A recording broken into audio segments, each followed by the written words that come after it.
What's up, guys? We're group one doing Chevron Corporation for our senior seminar group project. Let's get it going.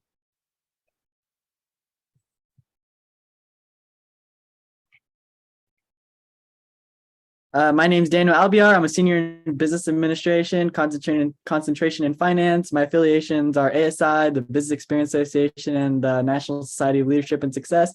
I plan to pursue commercial lending. Hi, guys. My name is David Roderick. I'm a senior in business admin with a concentration in finance. My extracurriculars, I'm a baseball player here at CSUB, and my plans after graduation are to work an internship with Ameriprise and continue compiling a client list. Hello, Dr. Borium Ju and class. My name is Marco Mora. I'm major in finance and accounting. I'm currently a member of Toastmasters International, which is a public speaking business industry club. After plans for graduation, I plan to become a senior accountant and also finish my MBA within the next 2 years. Hello, class. My name is Ethan Bailey, and I'm currently a senior in business administration with a focus in accounting. I'm not currently active in any organizations within CSUB, but I am very active in a variety of different soccer clubs outside of it. As for my goals going forward, I will look to continue to gain bookkeeping experience as well as work towards a CPA license in the future. Hello, everybody. My name is Angel Martinez. I'm a senior in accounting, and I'm currently part of the institution manager accountants. My plan is to gain a CPA after graduation. So these are the desired jobs / occupations on the ONET online. I want to be a financial and investment analyst according to this. Mine was a loan officer. Mine was a senior accountant. Mine would be accounting manager, controller, eventually CFO. And mine was either in bookkeeping, accounting, or as an auditing clerk.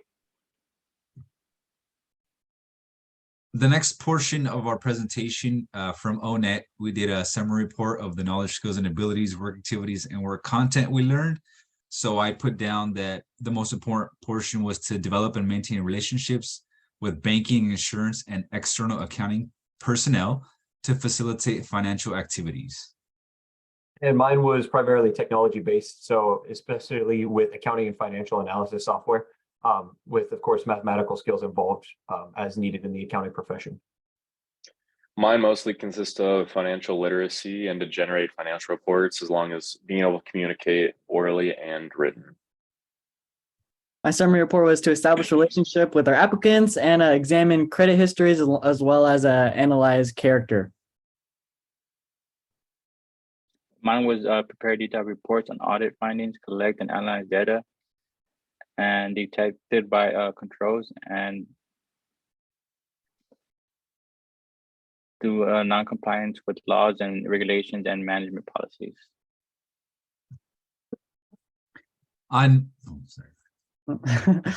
So the next table we had was if we agreed with the results of our big 5 personality traits, and why or why not we would have agreed with it. I had said that yes on most. The exception was on the conscientiousness. Thought that was a little too low for me. I also agreed with the majority of my results. However, I felt like my emotional stability score was slightly lower than I would have expected. Mine, I did agree with my results as well. Being a part of that Toastmasters public speaking course, as being an extrovert individual, I feel comfortable speaking in front of others. I would agree with the majority of mine. However, emotional stability was interestingly a little low for my expectations. I would also agree with mine. I'm very outgoing, and I was looking for better opportunities. Next is what we discussed, what we learned from the Big 5 personality trait activity. My biggest takeaway was this makes me a good listener, and obviously makes me a good listener in the workplace amongst my peers as well. I learned how different traits lead to different strengths, and in each individual that can be used. While I did rank high in agreeableness and conscientiousness, I do have to be more outgoing just in order to be more involved in the leadership process. I'm very emotionally stable due to my past, and am able to address situations and being able to solve problems because of my past.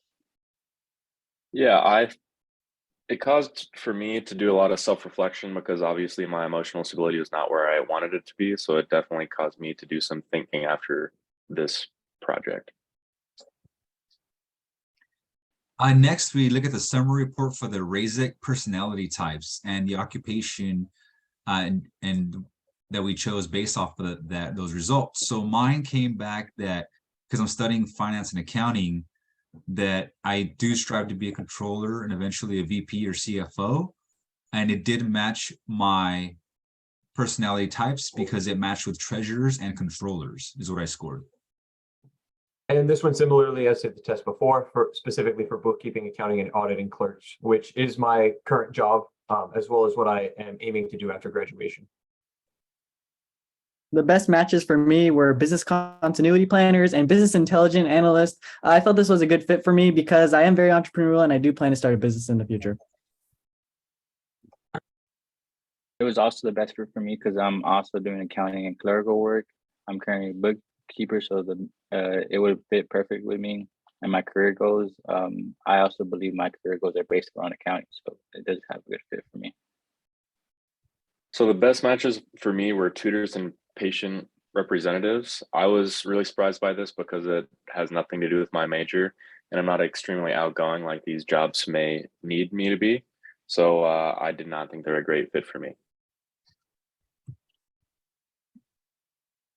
What did we learn from this activity? So in this activity, I learned that I'm studying the exact type of career and where I will fit in well. Mine was I learned that my career would tie well into my desired personality type and may use investigative type to my advantage. According to this test, it also solidifies my self-reflection that I have, as well as validating the major that I've picked. Yeah, it made me do a lot of self-reflection and just making sure that what I want to do confines within my major. Yeah, I learned that my personality is on the right track, but my career goals and my career path is the right one I chose. So now we're going to dip into the legal environment of Chevron, which is the company we chose to present today. So the issue at hand is that the legal environment of business refers to laws and regulations that affect how business operates. In the case of Chevron, the legal environment would vary depending on the country or region where they're currently operating in. So in this slide here, I show that it operates in over 180 different countries with over 53,000 employees. Therefore, because it is such a big company, it's subject to a range of laws and regulations that vary by each jurisdiction. So this is important of it is because these laws and regulations can relate to areas such as environmental protection, labor and employment. I found a book written by Professor Christopher Walker, who is a former employee of Chevron and a former lawyer as well, who wrote the administrative law for Chevron based on each jurisdiction that they do business in. The impact that I found was that this relationship can involve working with governments to obtain permits and licenses for its operations. So I put a quote from the Richmond Standard that their operational excellence, they strive to eliminate fatalities, they strive to use energy resources efficiently, assess and manage significant environmental risks, and prevent high consequence and cybersecurity incidents. So that's the impact of Chevron's legal environment.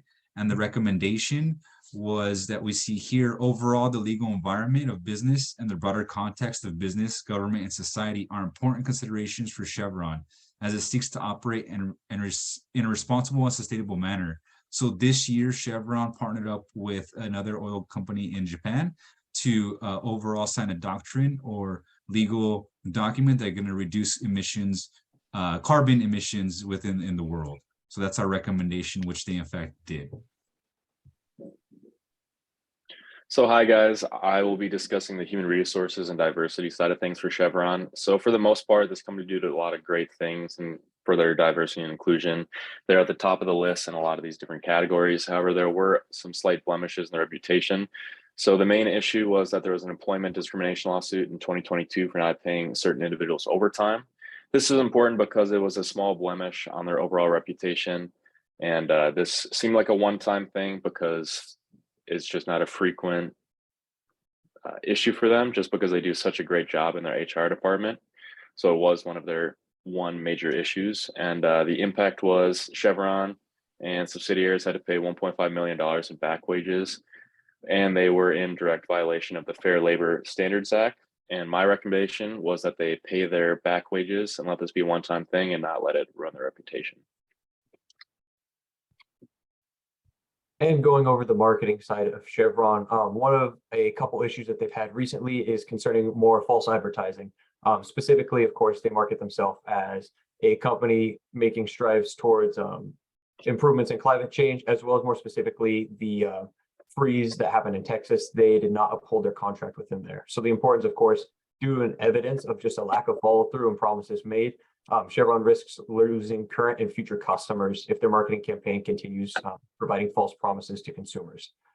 The impact: Chevron underwent an $85 million lawsuit from a Texas gas marketer due to their inability to provide the correct amount of fuel to them, especially during a time where it was needed most. As a recommendation, Chevron should, of course, back the statements that they make to salvage any sort of PR that they can from this, as well as going forward, making sure that they don't write checks that they can't cash. And I'll be going over the management. One of the issues that they had in California was that Chevron workers wanted a 5% raise, and they would only give them 2.5. So the union unionized and had basically a walkout during shift hours. Basically, the importance of this is because Chevron workers need to be met because of inflation. Over the past 2 years, inflation has gone up because either COVID or other issues going on, and they're not getting a raise. So that's why they had a walkout.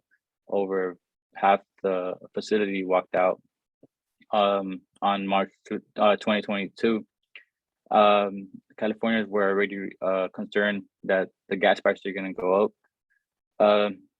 So California did give out a $500 basically cash to people to help out with the inflation, and this would add on to the inflation. So that is one of the major impacts that's going on in California. Overall, Chevron earned $35.5 billion in 2021, and also the CEO Mitch Worth got a compensation of $37.8 million. So I'm pretty sure that if they were able to have be more aware of the workers' needs and either their monetarily or family needs, that's one of the recommendations I give to Chevron in order to fix this problem of workers having to strike. And now discussing specifically the operations management for it. Of course, as it is an oil company, there is a significant amount of danger associated with the jobs that they have, specifically in-field operations. So one of the main issues or concerns that Chevron has was specifically how they were going to go about enforcing such regulations to ensure that there was less risk to their employees. So they sought to emphasize more visible linkages between risk, as well as providing assurance and safeguards to their employees, as well as taking a streamlined approach to manage risks. The importance of this, of course, it is a very dangerous industry, and regardless of the human side of it, there could be lawsuits involved. And then, of course, the human side of it, no one would want to be physically impaired or potentially lose their life due to a lack of sufficient safety. For impact, of course, the changes that they implemented, I believe it was in 2015, is when they implemented a new operations management system, just to ensure that they maintain, and keep up with modern standards. And then, of course, recommendation. I think that this is a great step, and they need to keep updating more and more frequently with modern standards just to ensure that they provide the best safety for their employees that they can. This brings us to the economics behind Chevron. Some of the issues that they're facing are volatility, especially nowadays, right, within the oil and gas industry. Currency risk, because it's such a large corporation. When you make money in one country, there may be a risk translating that to dollars here in the United States. And of course, the global economic conditions, especially with Russia being such a large oil producer. And when you have certain cutoffs in world trade, it could be a problem. The importance of this to Chevron, of course, is that prices determine the profitability. So with the volatility in those prices, it could be an issue in affecting Chevron's profit. The exchange rate may erode that purchasing power, or likewise, on the other side, it could also increase it. With also varying regulations and supply and demand cracking down hard on oil and gas. Some of the impacts that are going on in economics is that Chevron could experience large shifts in production capacity and profits. My recommendation to Chevron is to quickly react on supply decisions, don't stagnate, as well as monitor the exchange rates and trends to make sure that you accordingly limit that currency risk, as well as have contingency plan on any recessionary markets. Hand in hand with this takes us to the finance behind Chevron. Similarly, some of the issues on this are high exploratory capital expenditures. It's really expensive to go out and find new oil reserves and taps, as well as increasing production costs to get more oil. The importance of this to Chevron is that the growing market share and production capacity is getting more expensive to meet demand. So it's getting bad to produce more oil. Why would you do that when you could just raise the prices? Some of the impact of that on Chevron is the expansion efforts are more costly to maintain and decrease profitability potential. That's why you don't see a lot of expansion from Chevron opening up new reserves without any subsidies, of course. And the recommendation that I make to Chevron is to raise the prices of their oil. Unpopular opinion, but without having to incur the extra production costs, you could still increase your profitability year over year by squeezing the supply. So this video is about Chevron and how they destroy the ecosystem of Ecuador and kind of how they polluted the different waterways in Ecuador and how it impacted thousands of Ecuadorians. So Marco, if you'd play that video for us, it'd be awesome.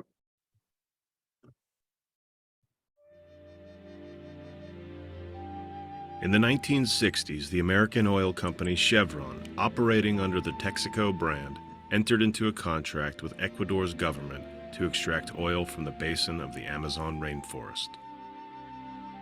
Over the course of the next 26 years, Chevron extracted billions of gallons of crude oil that generated huge revenues for the company. In the process, this large oil company committed one of the worst acts of environmental abuse in history. On the west coast of South America, straddling the equator from which it derives its name, lies the country of Ecuador. Slightly smaller than the state of Nevada, it is home to both the Galapagos Islands and the rainforests of the Amazon. Ecuador is also home to a number of native indigenous groups, including the Azucar, Secoya, and Cofan nationalities. These people live off the land. They drink water from the rivers and use them for fishing, bathing, and cooking. And now, thanks to Chevron, they are sick and dying for doing so. Here is what Chevron did in the Ecuadorian Amazon, one of the most fragile and biodiverse ecosystems in the world that is home to 5 indigenous groups. Chevron chose not to re-inject toxic produced water into the ground. Instead, the company installed pipes to drain the toxic wastewater into rivers and streams. And Chevron chose not to line its waste pits the way it had done in the United States, allowing toxins to seep into the soils and contaminate groundwater often relied on by local inhabitants for their drinking water. And rather than properly dispose of the toxic sludge in the unlined pits, Chevron chose to leave it there. The company installed pipes to transport the sludge and contaminated rainwater into nearby streams. Rather than capture the toxic natural gas during extraction, Chevron burned off the gases, a process known as flaring, producing huge flames and releasing dioxins into the environment. All of this while the indigenous peoples of Ecuador continued to use rivers and streams for their drinking water, bathing, and fishing, the same rivers and streams into which Chevron dumped its toxic waste. In several independent health evaluations, including one conducted in the village of San Carlos, cancer rates were up to 30 times higher than normal, and the incidence of childhood leukemia was found to have reached alarming levels. This is the real human impact of exposure to oil contamination. The public health catastrophe resulting from Chevron's environmental destruction easily could have been avoided if Chevron had lined the pits and re-injected toxic wastewater as required by the law and industry standards.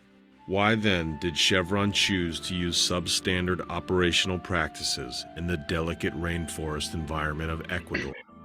Because what Texaco and Chevron have always cared about most in Ecuador is protecting their profits, even at the expense of the indigenous groups and delicate ecosystem. And they thought they would never get caught.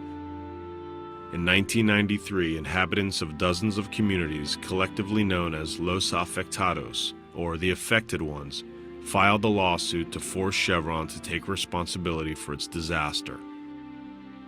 Shortly after the lawsuit was filed, Chevron struck a deal with Ecuador's government to spend $40 million to cosmetically treat a small fraction of its 916 waste pits by covering them with dirt, without removing the toxins which to this day continue to contaminate soils and groundwater. All the while, Chevron made promises to Ecuador's government and its people that its so-called remediation was effective. But Chevron's promises simply collapse in the face of the evidence. Chevron exposed the people of Ecuador to contamination far beyond acceptable levels under either U.S. or Ecuadorian law. After years of Chevron's delay tactics and obstruction, an Ecuadorian court in 2011 found Chevron liable and ordered it pay $18 billion for a cleanup and to compensate the affected rainforest communities. But Chevron has stripped its assets from Ecuador and has announced that it will not pay the judgment. It is doing everything in its power to avoid responsibility. So now that Chevron broke the rainforest in Ecuador, what is it going to do to fix it? To this day, Chevron continues to claim it bears no responsibility for the destruction and deaths its operational practices have caused. Numerous soil samples taken from Chevron's well sites still show they contain high levels of cancer-causing toxins. Meanwhile, given that Chevron is acting like a fugitive from justice, the people of Ecuador's Amazon are being forced to continue their fight in countries where Chevron's assets can be lawfully seized and used to pay for a cleanup, safe drinking water, and medical care. For more information about how you can help, go to www.chevrontoxico.com.